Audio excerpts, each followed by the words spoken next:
여러분 안녕하십니까? 목포 MBC 뉴스데스크입니다. 제22대 총선 사전투표에서 전남은 전체 유권자 156만 5,232명 가운데 54만 4,774명이 참여해 41.19%의 사전투표율로 전국 최고를 기록했습니다. 이는 4년 전인 21대 총선 사전투표율 35.77%보다 5.42% 높고 20대 총선 18.85%와 비교하면 2배 넘는 수치입니다. 시군별로는 신안군이 54.1%로 최고치를 기록했습니다. 선거구 가운데는 담양 한평, 영광 장성의 평균 투표율이 48%, 영안 무안 신안 선거구 46% 등으로 나타나 민주당 경선 결과에 반발해 무소속 후보가 출마한 곳에서 사전 투표율이 높은 것으로 나타났습니다. 농어촌이 많은 전남 지역에서는 매년 보행자 사망 사고의 피해가 절반이 고령층입니다. 인도도 제대로 마련돼 있지 않은 도로가 많다 보니 실제로 도로 옆 갓길을 걷던 어르신이 차에 치여 숨지는 등 사고도 잇따르고 있습니다. 서희령 기자가 취재했습니다. 어두운 밤 농로 옆 갓길을 걸어가는 한 70대 여성. 갑자기 달리는 승합차 한 대가 이 여성을 향해 돌진합니다. 그 자리에서 숨진 여성은 인근 마을 주민으로 버스를 타기 위해 정류장으로 가다 사고를 당했습니다. 버스 정류장으로 가기 위해서는 이 길을 지날 수밖에 없지만 인도가 없어 해당 갓길이 유일한 통로였습니다. 사고 차량 운전자는 여성을 제대로 보지 못했다고 진술했습니다. 나이 드신 분들이 감을 못 잡잖아요. 뒤에 피나면 젊은 사람들은 사진라도 듣고 이렇게 할 때는 피는데 보행자 다니는 그런 분이 있는데 보행자는 굉장히 위험해요. 사고 지점은 인근의 면사무소와 노인복지회관 등이 모여 있어 평소에도 어르신들의 통행량이 많은 곳. 인근 농공단지를 오가는 대형 차량들도 보행자들의 안전을 위협하고 있습니다.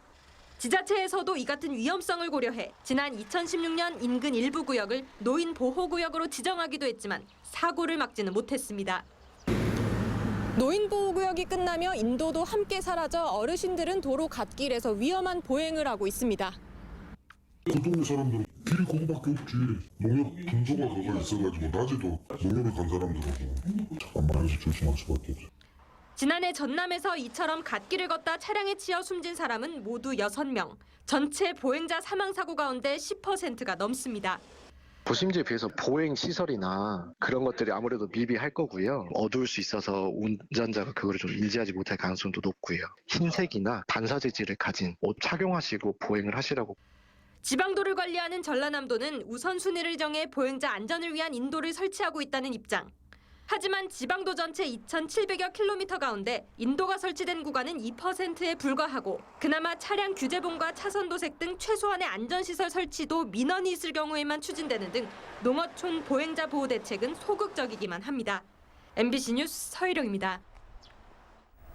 강진 남미륵사는 국내 최대의 서부 해당화 군락지로 SNS와 입소문을 통해 유명세를 타며 봄철이면 많은 관광객이 찾고 있는데요. 올해부터는 지자체와 함께 처음으로 봄꽃 축제를 시작했습니다. 박종호 기자입니다. 꽃봉오리가 바람에 휘날리며 분홍빛 물결을 만들어냅니다.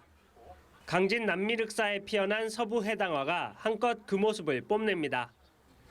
서부 해당화는 사과나무 속의 키 작은 나무로 4월과 5월 분홍색과 연한 자주색 꽃이 피는 게 특징입니다. 서부 해당화와 철쭉이 함께 피는 시기에는 해마다 관광객들의 발길이 이어집니다.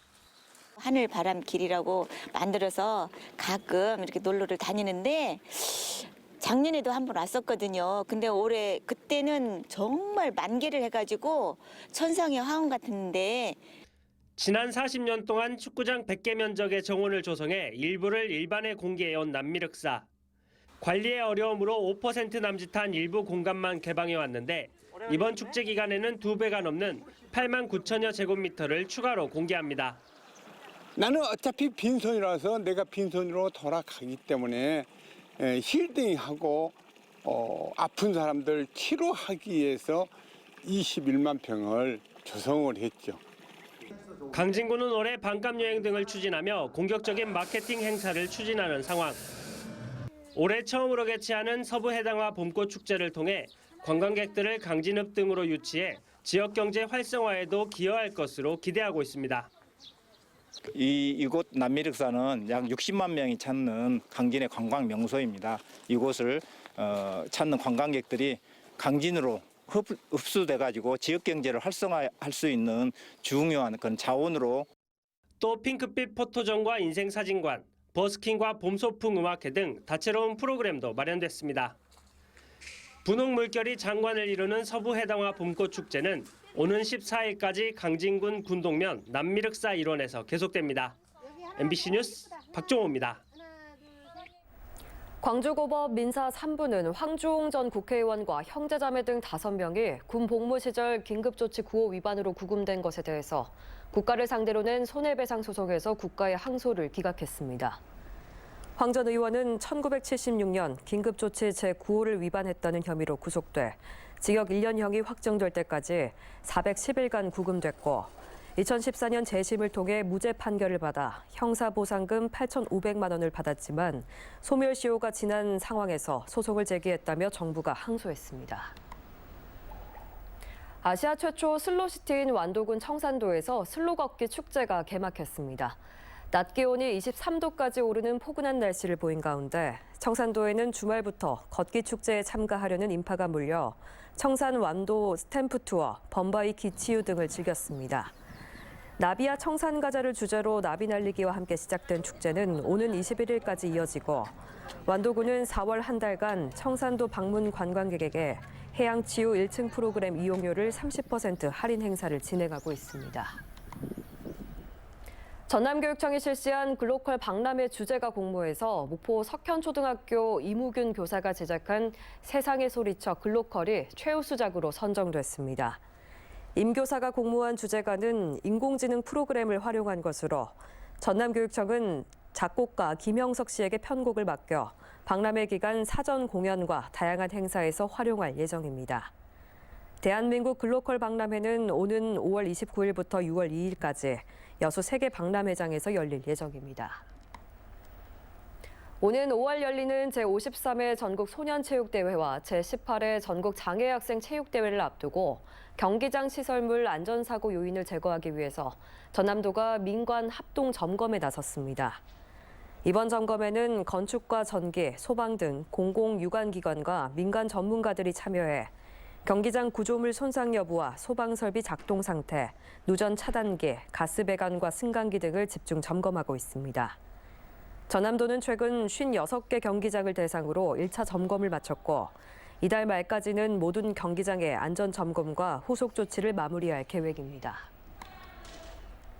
전남도는 전남형 예비 마을 기업 16곳을 신규 지정하고 일자리 창출과 지역 경제 활성화에 나섰습니다. 신규 지정된 예비 마을 기업은 지난 1월부터 신청을 받아 심사와 평가를 거쳐 선정됐으며 인건비와 운영비, 시설과 자산 취득비 등 보조금으로 한 곳당 2천만 원씩 지원됩니다. 도는 예비 마을 기업의 자생력을 높여 지역 소멸 위기를 극복하는 기반이 되도록 육성하겠다고 밝혔습니다. 전남교육청은 현장 맞춤형 진로교육 지원을 강화하기로 하고 진로교육 박람회와 꿈키움 진로카페 구축, 지역사회와 연계한 신산업 분야 진로 체험 기회를 확대해 나갈 계획입니다. 도교육청은 이를 위해 글로컬 미래교육 박람회와 연계한 진로교육 박람회를 운영하고 진로 진학 취업 통합 지원 안내를 강화하는 한편 진로 전담교사 협의회 운영을 활성화하기로 했습니다. 기존 태양광의 시설 재설치를 내용으로 하는 해남군 주민 청구 조례가 1년 3개월간의 심사 끝에 군의회를 통과했습니다.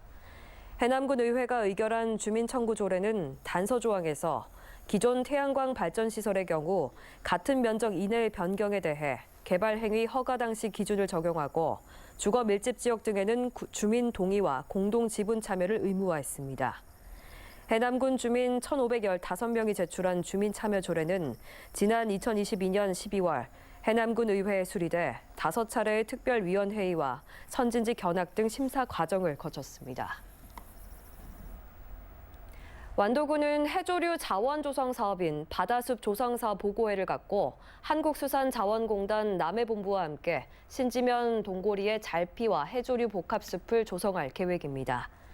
잘피는 맹그로브 숲, 염습지와 함께 기후변화에 관한 정부 간 패널에서 인증한 대표 블루카본으로 1000제곱미터당 연간 300에서 500톤의 탄소 흡수 효과가 있는 것으로 알려져 있습니다.